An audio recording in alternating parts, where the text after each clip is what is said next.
सबै राजनीतिक दलहरू यिनीहरू कोही पनि पक्ष र विपक्ष होइनन्। नेपालमा भएका सबै राजनीतिक दलहरू सत्ता पक्ष र मंगोल नेशनल अर्गनाइजेसन मात्रै विपक्ष राजनीतिक दल हो। यति बेला उनीहरूले हाम्रो अधिकार बोलिदिँदैन। हेर्नुहोस्, लोकतान्त्रिक व्यवस्थामा, पार्लियामेन्टरी सिस्टममा, विशेष गरी संसदीय व्यवस्थामा सत्ता पक्षले सत्ता सञ्चालन गर्ने हो, विपक्षले के गर्ने? सत्ता पक्षले जनतालाई ढाँटेको कुराको विषयमा जानकारी गर्ने हो नि त, खासमा त होइन। 20 गतेसम्म विपक्ष हुँ भनेर बसेका 21 गते के भने हामी सत्ता पक्ष भनेर सत्ता पक्षको कुर्सीमा बस्न पुगे। 20 गतेसम्म सरकारको बचाउ गरिराखेका मान्छेहरू 21 गते एकाएक के भन्न थाले? यो सरकार काम छैन भन्न थाले। अनि विश्वास गरेर हुन्छ यस्ताका? हुँदैन। हेर्नुहोस्, यो कहिलेसम्म यो व्यतितिर आउँछ भन्दा नेपालको राजनैतिक भविष्यमा मंगोल नेशनल अर्गनाइजेसनको उदय नभएसम्म यो परिवेशको अन्त्य हुँदै हुँदैन। हेर्नुहोस्, यसको निमित्त अब फेरि हामीलाई सबै कुरा थाहा भइसकेको छ। यो देशमा कहाँ समस्या छ, समाधान के हो, कहाँनिर के गर्नुपर्ने, कहाँ कसो गर्ने, सबै थाहा भइसकेको छ। तर हामीलाई आवश्यकता यति बेला के छ भन्दा अनुमोदनको खाँचो छ। यति बेला तपाईँ एउटा हस्पिटलमा बिरामी लिएर जानुहोस् त, डाक्टरले हस्पिटलमा गएर बिरामी लिएर जाने बेला उसले सबै नापजाँच गरिसक्छ। रोग के हो, समस्याको समाधान के हो, सबै पत्ता लगाउँछ। डाक्टरले अन्तिममा के सोध्छ भन्दा त्यो बिरामीको अभिभावकलाई हस्ताक्षर गर्न लगाउँछ। मेरो बिरामीमाथि तपाईँको औषधि उपचार सुरु गर्नुहोस् भनेर हस्ताक्षर गराएपछि मात्रै डाक्टरले के गर्छ? उपचार गर्न सुरु गर्छ। त्यति अधिकार नपाएसम्म गर्दैन हो। त्यसै गरी नेपालमा हामीले समस्या सबै पत्ता लगाइसक्यौँ, समाधान पनि देखिसक्यौँ। अब हामी अनुमोदित हुन बाँकी छ। यो अनुमोदित कहाँबाट हुने भन्दा हामीले पैसा दिने, तपाईँले म अनुमोदन गरिदिन्छु भनेर हुने होइन। हेर्नुहोस्, हामीले अनुमोदन कहाँबाट गर्ने भन्दा निर्वाचनको बेलामा। यो ठुलो लडाइँको कुरा नै छैन। यहाँनिर कसैलाई आक्षेप पनि लगाउनु पर्दैन, कसैलाई आरोप पनि लाउनु पर्दैन। अहिले त देशमा के भइदियो भन्दाखेरि जनताले मंगोल नेशनल अर्गनाइजेसनलाई नदेखियोस् भन्नको निमित्त समाजमा सयौं थरीका राजनीतिक दलहरू जन्माइदिए। अनि हाम्रो नागरिकले के गर्न थाले भन्दा 7 सालको क्रान्ति छेड्ने कांग्रेसको विरुद्धमा 46 को एमाले रोज्न थाले। 46 को एमाले को विरुद्धमा 52 सालबाट आएको माओवादी रोज्न थाले। अनि अहिले एमाले माओवादी कांग्रेसको विकल्पमा फेरि को रोज्न थाले भन्दा अनुहार नयाँ, भाषणमा खोक्रो राष्ट्रवादको भाषण दिने त्यही पार्टीको कार्यकर्ता भएर आएको विभिन्न राजनीतिक दललाई हाम्रो मान्छेले चाहिँ विकल्पको रूपमा रोज्ने र छान्ने एउटा परिदृश्य देखाइदियो। हाम्रो मान्छेले समाजमा यो मैदानमा फुटबल गेम भइराखेको छ, म्याच भइराखेको छ। यो फुटबल मैदानमा मंगोल नेशनल अर्गनाइजेसन नामक राजनीतिक दलको टिम पनि यो मैदानमा छ भन्ने कुरा हाम्रो मान्छेले देख्दै नदेखेका कारणले गर्दाखेरि हाम्रो मान्छे झुक्किन बाध्य भइराखेको अवस्था हो। यस कारणले गर्दाखेरि अब हामी सबैको काँधमा एउटा जिम्मेवारी के छ भन्दा हामीले बुझ्नुपर्छ वर्तमान भारतको कहानी त्यस्तै हो। वर्तमान भारतको त्यहाँको 85% मूल निवासी जनताहरूलाई जिउँदै मारेर बचाइराखेको अवस्था थियो।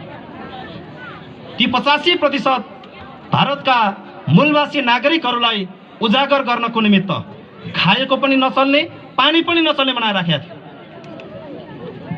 त्यो पानी पनि नचल्ने, खाना पनि नचल्ने दलित बनाएर राखेको त्यहाँको 85% भारतका मूल निवासी जनताहरूलाई मुक्ति दिलाउनको निमित्त महामानव सिद्धार्थ बुद्धले एउटा ऐतिहासिक कदमीको थालनी गर्नुभएको थियो। वर्णाश्रमी व्यवस्थालाई अंगीकार गरेर अगाडि बढ्ने हिन्दूहरूले दलित बनाएको व्यक्तिले पकाएको खानेकुरा खाएर महामानव सिद्धार्थ बुद्धले संसारमा जन्मिने मान्छे कोही पनि जन्मिने बित्तिकै उच्च नीच हुँदैन भन्ने समानताको सन्देश दिने एउटा महान काम सिद्धार्थ बुद्धले गर्नुभएको थियो। यस कारणले गर्दाखेरि हामीले उहाँलाई सम्मानका साथ चाहिँ उहाँलाई हामीले सम्मान अर्पण गरिराखेका हुन्छौँ।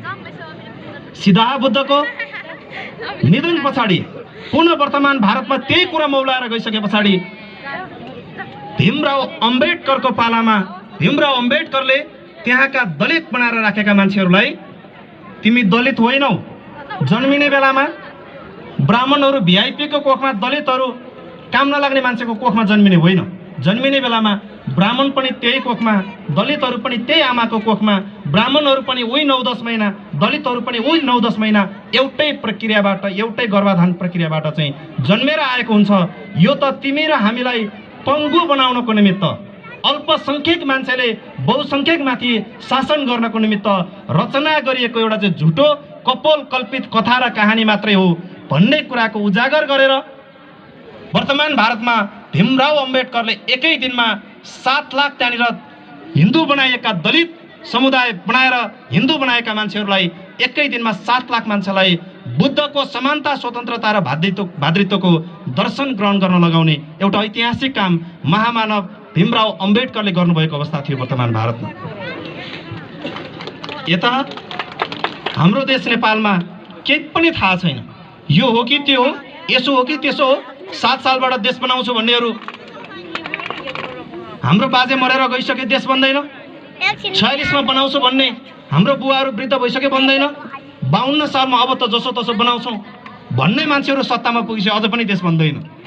हामी यो कठिन परिवेशमा बाँचिराखेका नेपालका बृहत्तर नेपाली नागरिक मूलवासी मङ्गोलहरूलाई ब्युजाउने कार्यको थालनी गर्ने क्रममा महामानव डाक्टर गोपाल गुरुङज्यूले 62-63 सालको जनआन्दोलनको समयमा नेपालमा पनि दलित बनाइएको कामी दमै सार्की च्यामे पढे गाइने थारू दनुवार सुनुवार जिरेल सुरेल यो जसलाई दलित बनाइएको छ, यो दलित बनाइएको मान्छेहरू यही देशका मूलवासी मङ्गोलहरू हुन्। उनीहरू ब्राह्मणको दासत्व नस्वीकारेको कारणले गर्दा अन्तत्वगत पानी नचल्ने जात बनाइदिएर दलितको एउटा चाहिँ स्तरमा राखिदिएको छ। यस कारणले गर्दाखेरि उनीहरूको पनि मानवीयता र मानव अधिकारको निमित्त मङ्गोल नेसनल अर्गनाइजेसनले मात्रै आह्वान गर्न सक्छ भन्ने कुराको उद्घोष गर्दै महामानव डाक्टर गोपाल गुरुङज्यूले समग्र नेपालमा हिन्दूहरूले कथित दलित बनाएको मान्छे पनि यही देशको मूलवासी र मङ्गोल भएको ऐतिहासिक उद्घोषण महामानव डाक्टर गोपाल गुरुङज्यूले गरेर ती समुदायलाई पनि मानवीयताको एउटा मानव अधिकार दिलाउने काममा चाहिँ ऐतिहासिक कदम चालेर आउनु भएको अवस्था थियो। यस कारणले गर्दाखेरि म सम्पूर्ण उपस्थित आदरणीय आमा बुवा, दाजुभाइ तथा दिदीबहिनीहरू, यहाँहरूप्रति म अपिल गर्न चाहन्छु कि अबको देश, यो मुलुक आजसम्म धैर्यताले टिकेको छ। तपाईँ हाम्रो धैर्यताको कारणले गर्दा मङ्गोल नेसनल अर्गनाइजेसनलाई नेपालको राजनीतिमा नेपालको बृहत्तर नेपाली नागरिकहरूको प्रतिनिधित्व गर्दै सत्तामा पुगेर लोकतन्त्र, धर्मनिरपेक्ष र प्रान्तीयतालाई शुद्धिकरण सहित यसलाई संस्थागत गर्दै यसको संरक्षण गर्दै महामानव डाक्टर गोपाल गुरुङज्यूले जीवित छौन्जेल उहाँले लडेको लडाइँबाट स्थापित भएको यो व्यवस्था देशमा एकै दिन मात्रै पनि लागू भयो भने हामी नेपालको बृहत्तर नेपाली नागरिक मूलवासी मङ्गोलहरू रहर लाग्दा भएर निस्किन सक्छौँ यो मुलुकमा। तर देशमा यो कानुनलाई लागू हुन दिएको छैन।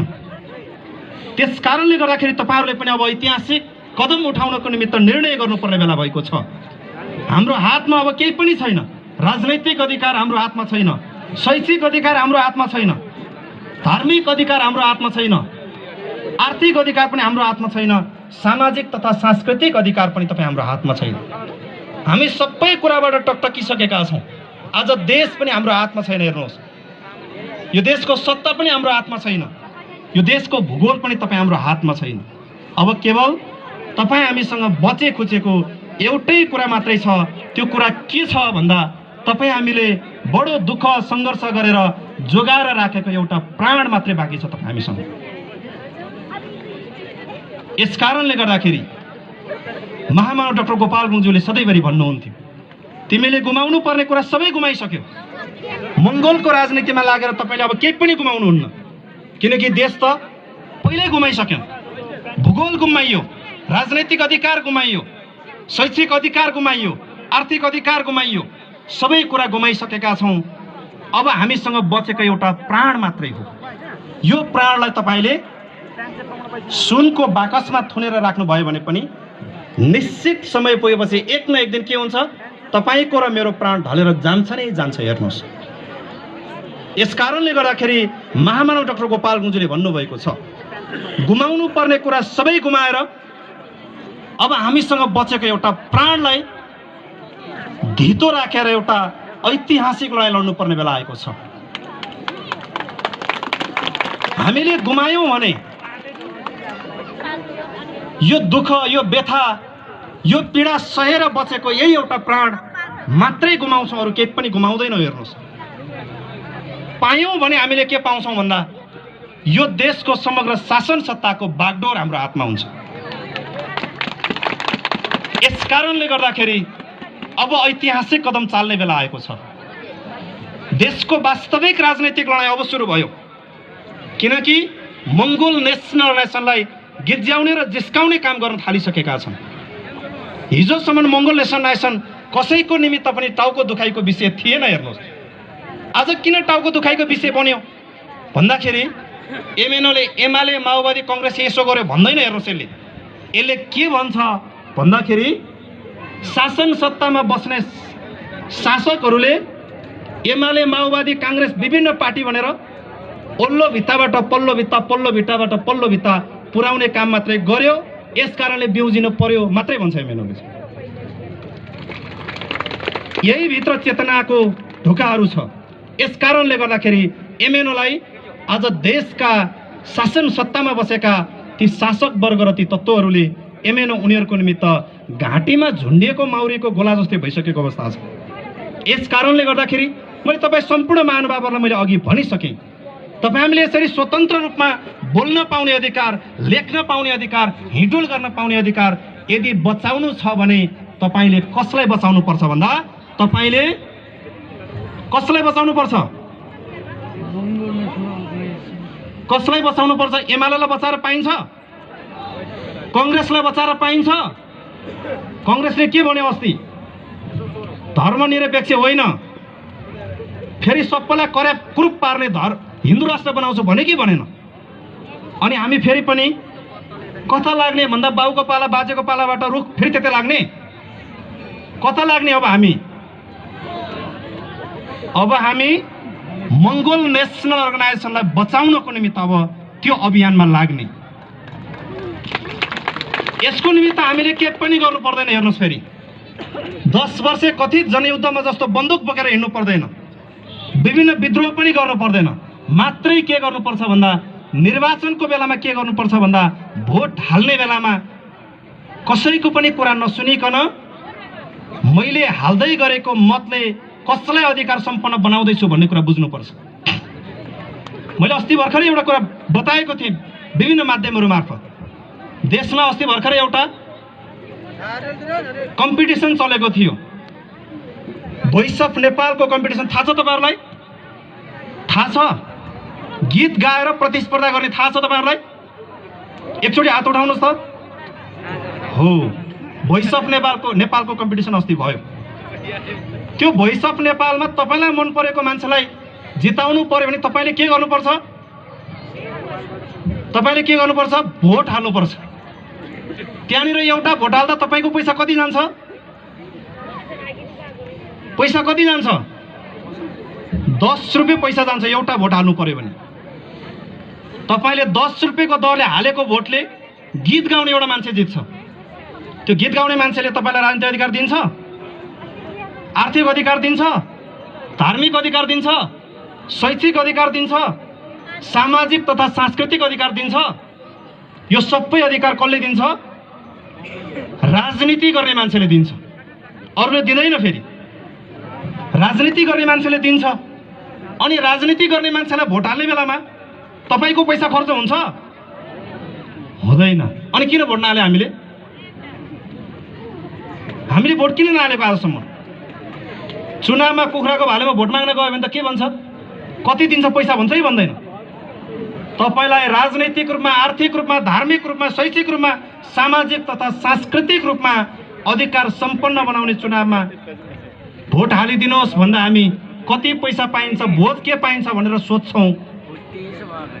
भोइस अफ नेपालमा 10 रुपियाँ खर्च गरेर जिताएको मान्छेले केही पनि दिँदैन, त्यसमा चाहिँ 10 रुपियाँ खर्च गर्छौँ। मूर्ख को रहेछौँ भन्दा आजसम्म को रहेछौँ? तपाईँ र हामी आजसम्म मूर्ख भएका रहेछौँ। मूर्ख पनि कस्तो खालको मूर्ख भन्दा हात्ती जस्तै मूर्ख। एउटा हात्ती परिकल्पना गर्नुहोस् त। चाह्यो भने हामी अहिले उपस्थित भएको हामी यहाँ झन्डै 2-3 हजार मान्छे छौँ। एउटा हात्तीले आएर यहाँ बबन्डर मचायो भने हामी 2-3 हजार मान्छेलाई तलाउन सक्छ कि सक्दैन? सक्छ। तर त्यहीँनिर त्यो 2-3 हजार मान्छे तलाउन सक्ने हात्तीलाई एउटा माउतेले उसकै सोडबाट मलाई चढाएर माथि पिठ्युमा पुरा भनेपछि सोडले उठाएर पिठ्युमा पुर्याउँछ। अनि पिठ्युमा पुर्याइसकेपछि माउतेले के गर्छ? घन हानेर देब्रे भनेपछि देब्रे जान्छ, दाहिने भनेपछि दाहिने जान्छ। हो, त्यो हात्ती जस्तै मूर्ख रहेछौँ।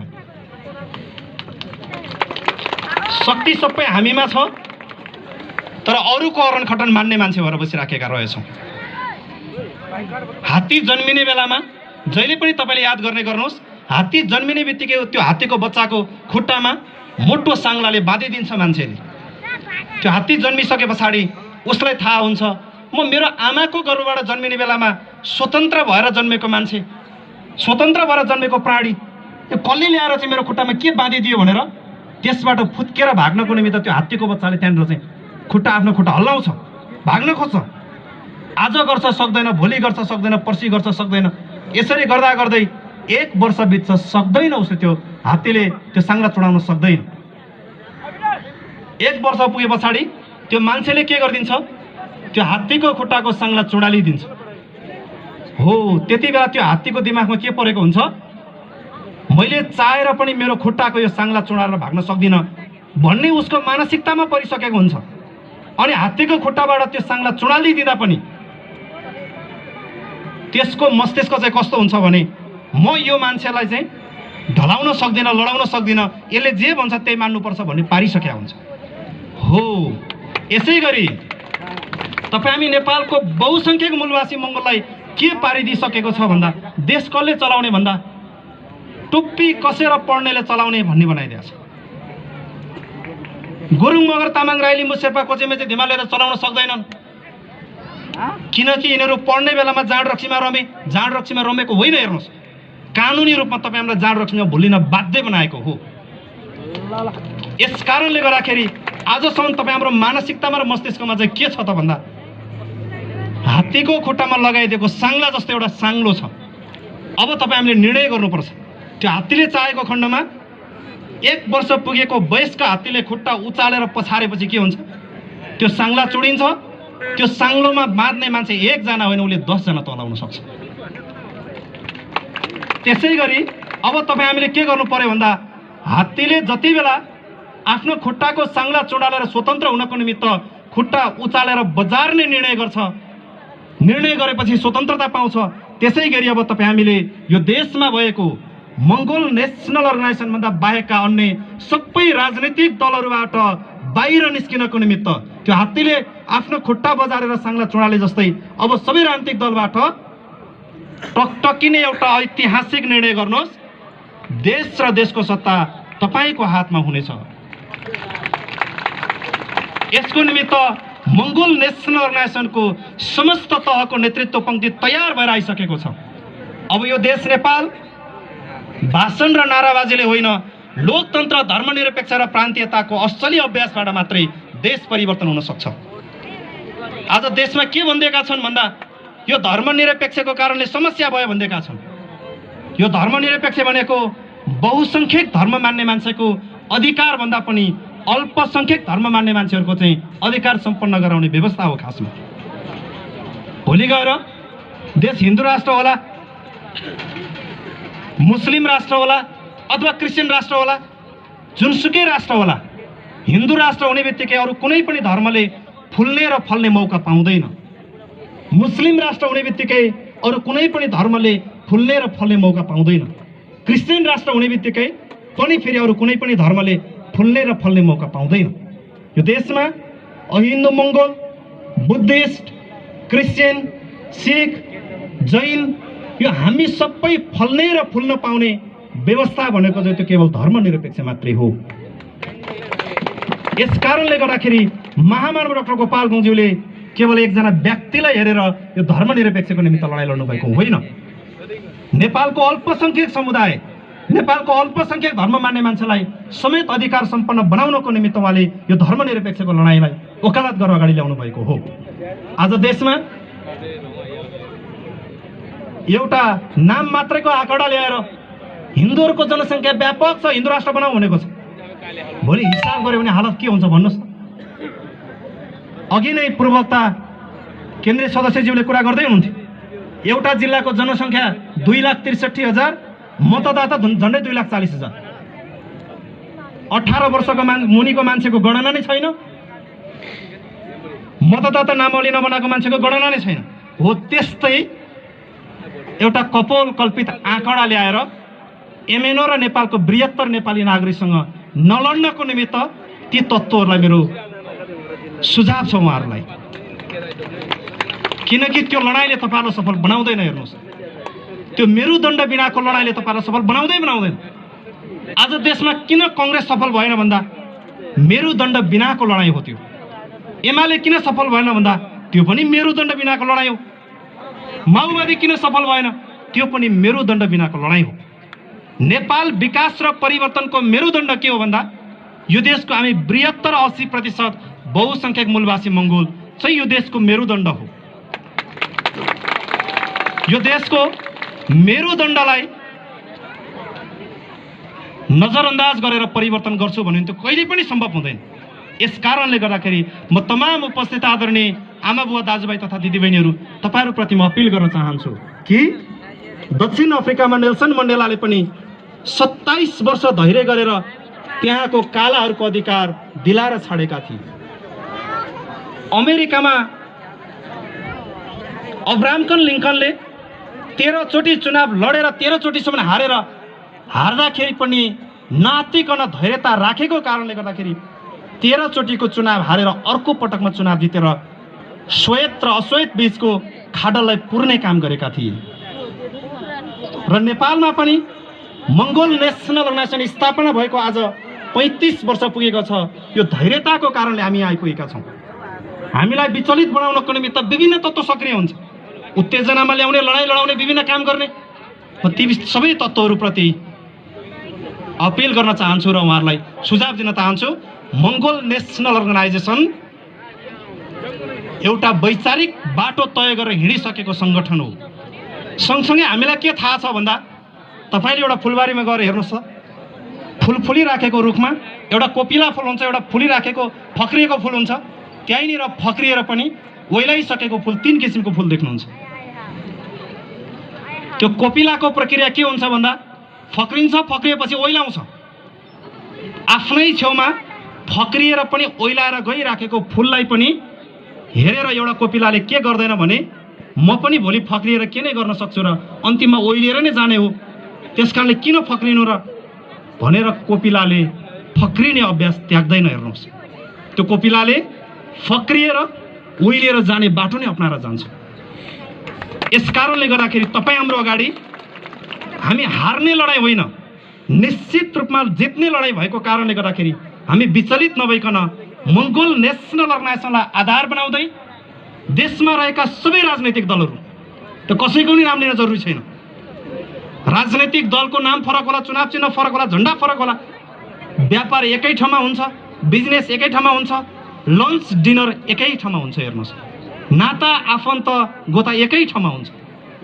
तर मंगोल नेशनल अर्गनाइजेसनको अन्य राजनीतिक दलको नेताहरूसँग हाम्रो व्यापार पनि मिल्दैन, हाम्रो डिनर पनि हामी खाना खाने बेला पनि सँगै हुँदैनौँ, खाजा खाने बेला पनि हुँदैनौँ, विवाहबारी पनि चल्दैन। भनेपछि के बुझ्नु पर्यो भन्दा नेपालमा चाहिँ दुईटा विपरीत राजनीतिक दल त्यो कोही छ भने एउटा देशमा भएका गार्लम गुरुम सबै राजनीतिक दल एकातिर छ अनि मंगोल नेशनल अर्गनाइजेसन एकातिर छ भन्ने कुरा चाहिँ तपाईहरुले बुझ्नुपर्छ।